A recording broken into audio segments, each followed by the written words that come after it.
पूजा पाठ में प्रयोग होने वाले वृक्षों के पत्ते। वे कौन से पेड़ पौधे हैं जिन्हें आप हिंदू धर्म के त्योहारों के पावन समय में पूजा पाठ के दौरान शुभ कार्यों में प्रयोग में ला सकते हैं? ये है शुभ माने जाने वाले पत्ते। सनातन धर्म की मान्यताओं के अनुसार हमारे हिंदू शास्त्रों में हमेशा से ही पेड़ पौधों को हमारे जीवन का अभिन्न अंग माना जाता रहा है।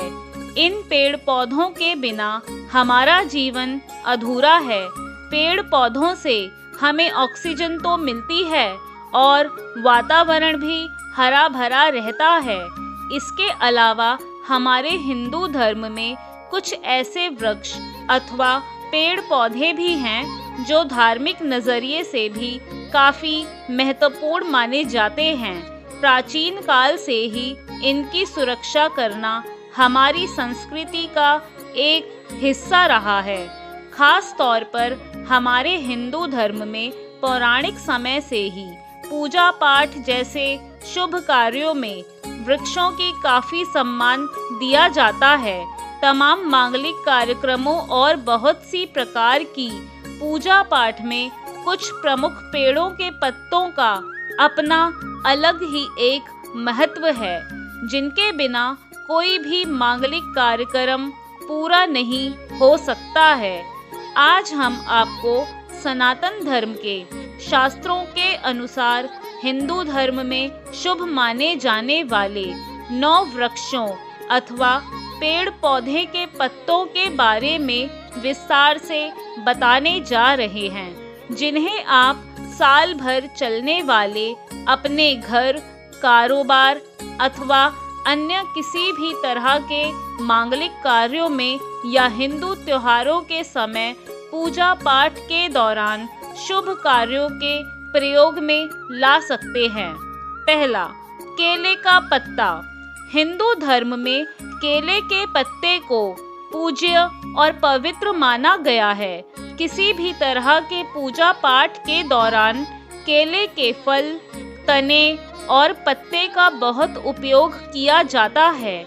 मान्यता है कि केले के वृक्ष में भगवान श्री विष्णु का वास है, इसलिए श्री सत्यनारायण की कथा में केले के पत्तों का मंडप बनाया जाता है। वहीं दक्षिण भारत में केले के पत्ते की पूजा कर उस पर भोजन परोसा जाता है। गुरुवार को भगवान बृहस्पति देव की पूजा में केले का विशेष महत्व है। शास्त्रों के अनुसार यदि आप 7 गुरुवार नियमित रूप से केले के पत्ते की पूजा करते हैं तो आपकी सभी मनोकामनाएं पूर्ण हो जाती हैं। दूसरा, पान का पत्ता। पान के पत्ते को हिंदू धर्म में पूजा पाठ से लेकर किसी भी शुभ कार्य में अवश्य शामिल किया जाता है। पौराणिक कथा के अनुसार समुद्र मंथन के वक्त पहली बार देवताओं ने पान के पत्ते का उपयोग किया था। पान या तांबूल को हवन पूजा की एक अहम सामग्री माना जाता है। हिंदू मान्यताओं के अनुसार पान के पत्ते में विभिन्न देवी देवताओं का वास होता है।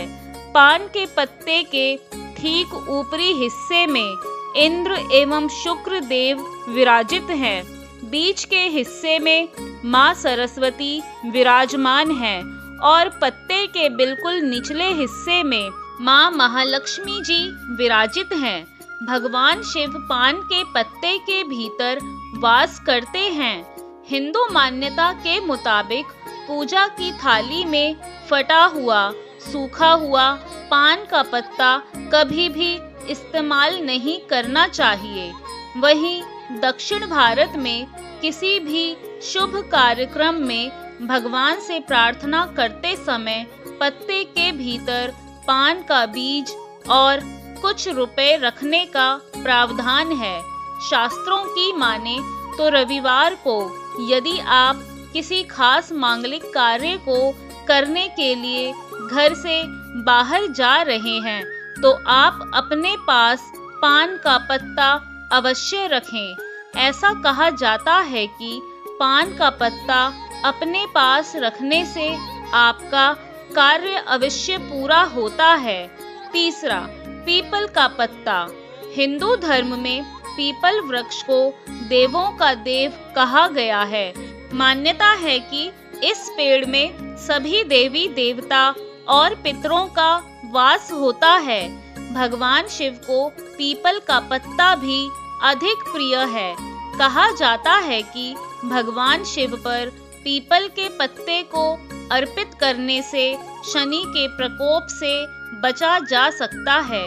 पीपल में रोजाना जल अर्पित करने से कुंडली के अशुभ ग्रह योगों का प्रभाव समाप्त हो सकता है। कहा जाता है कि पीपल की परिक्रमा से पितृदोष और कालसर्प जैसे दोषों से भी छुटकारा मिलता है। सभी कष्टों से छुटकारा पाने के लिए पीपल के नीचे बैठकर पीपल के 11 पत्ते तोड़कर उन पर चंदन से भगवान श्री राम का नाम लिखें। फिर इन पत्तों की माला बनाकर उसे हनुमान जी को अवश्य अर्पित करें। चौथा, आम का पत्ता। हिंदू धर्म में किसी भी धार्मिक या मांगलिक कार्यक्रम में आम के पत्ते का इस्तेमाल किया जाता है और आम के पत्ते का किसी भी शुभ कार्यों में बहुत ही अधिक महत्व है। इसके अलावा शादी ब्याह के दौरान तोरण में भी आम के पत्ते को शामिल किया जाता है। वैदिक काल से हवन में आम की लकड़ियों का ही इस्तेमाल होता चला आ रहा है। इससे वातावरण में सकारात्मकता बढ़ती है। मान्यता है कि बजरंगबली को आम बहुत प्रिय है। पौराणिक कथा के अनुसार आम की वजह से हनुमान जी अपने बालपन में एक बार भगवान सूर्यदेव को आम समझकर उन्हें खाने के लिए निकल गए थे। इसलिए हनुमान जी की पूजा के दौरान आम का पत्ता होना अनिवार्य है। पांचवा, तुलसी का पत्ता।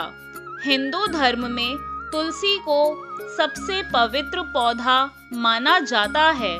साथ ही सभी मांगलिक कार्यों में तुलसी के पत्तों का उपयोग भी किया जाता है। भगवान की पूजा और भोग अर्पित करने में तुलसी के पत्ते का होना आवश्यक है। कहा जाता है कि तुलसी के एक पत्ते को आप 11 दिनों तक शुभ मान सकते हैं। इसलिए एक ही पत्ते को 11 दिनों तक गंगा जल में धोकर आप भगवान को अर्पित कर सकते हैं। लेकिन तुलसी के पत्ते को रविवार, एकादशी, द्वादशी, संक्रांति और संध्या के वक्त नहीं तोड़ना चाहिए। इसके अलावा भगवान भोलेनाथ, गणपति और भैरव महाराज पर तुलसी को अर्पित करने से बचना चाहिए। वहीं दूसरी ओर भगवान श्री विष्णु की पूजा में तुलसी का होना अति अनिवार्य है, क्योंकि भगवान विष्णु का प्रिय पत्ता तुलसी है। शास्त्रों के अनुसार भगवान के भोग में तुलसी का होना आवश्यक है, वरना भगवान भोग को स्वीकार नहीं करते हैं। याद रखें कि तुलसी को कभी भी भगवान के चरणों में अर्पित नहीं करना चाहिए, इससे भगवान नाराज हो जाते हैं। छठा, शमी का पत्ता। मान्यता है कि घर में देवी देवताओं की कृपा बनाए रखने के लिए शमी का पेड़ लगाना चाहिए। इससे घर में सुख समृद्धि बनी रहती है। प्रत्येक शनिवार को भगवान शनि को शमी का पत्ता अर्पित करना चाहिए। इससे शनि के दोष कम हो जाते हैं और बिगड़े हुए काम बनने लगते हैं। शमी का पौधा घर के उत्तर पूर्व दिशा के कोने में लगाना चाहिए और नियमित इसकी पूजा करनी चाहिए। भगवान शनि के अलावा भगवान गणेश को भी शमी का पत्ता काफी प्रिय है, क्योंकि शमी में भगवान शिव का वास होता है। यही कारण है कि इस पत्ते को भगवान श्री गणेश जी पर चढ़ाते हैं। 7वां, बड़ का पत्ता। शास्त्रों के अनुसार यदि आप सुख समृद्धि और कर्ज से मुक्ति पाना चाहते हैं तो होली के दिन बड़ के पेड़ का एक पत्ता तोड़ें और इसे साफ पानी से धो लें। इस पत्ते को कुछ देर हनुमान जी के सामने रखें। इसके बाद इस पर केसर से श्री राम लिखें। फिर इस पत्ते को अपने पर्स में रख लें।